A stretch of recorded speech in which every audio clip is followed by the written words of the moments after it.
This is Michael Chaille with Ghost Ride Productions. We're at the MHC show in Schaumburg, Illinois, 2019.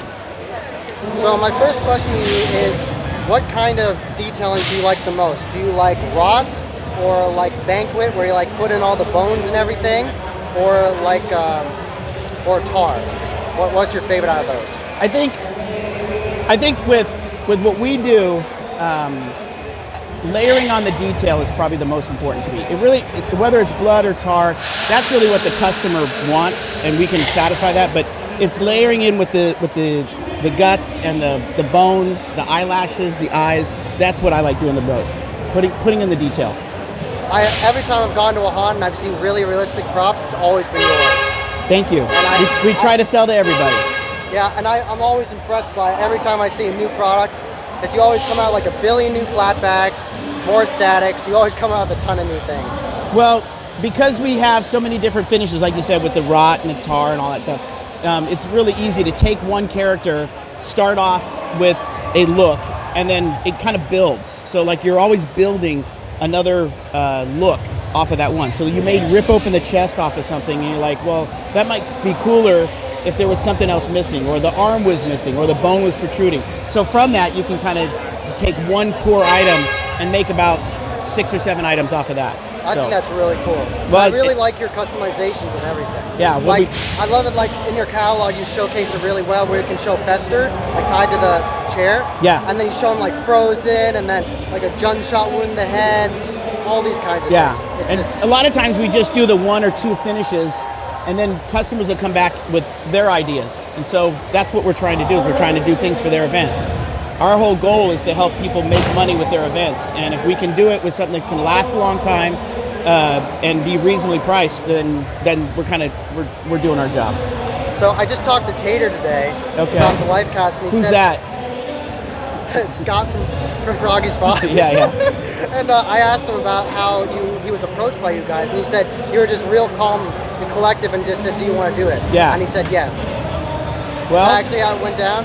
Yeah. Well, I mean, he came up. A lot of times people threaten me with wanting to become a model, and they don't know what's involved. And so they don't know they have to be like 7 hours of plaster. It's not 7 hours of plaster. I mean, I think Tater was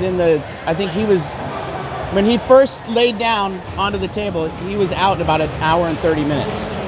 So he did complain more than others, more than the 9-year-old kids that we did, but whatever. I know all those little kids you actually did life. Well, we do life casts on their faces on some of the kids. Yeah, some of them are my family members, so nieces and nephews, and then we have some other people that are involved with haunts that they wanted their kids done, so we did them as well.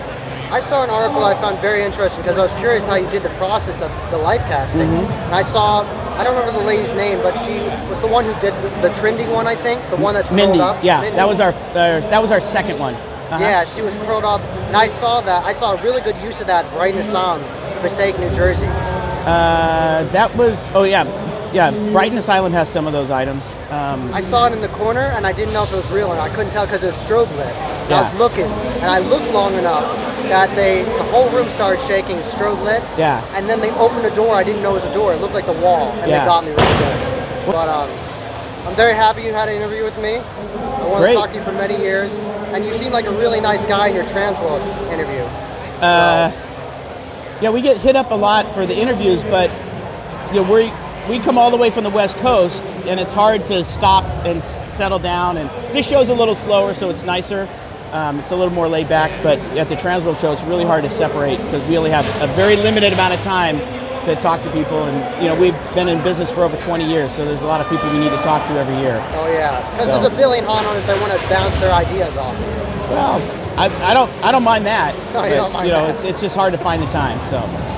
Because I know you said that Transworld was like your biggest show, like the whole year. It's our only show, with the exception of MHC.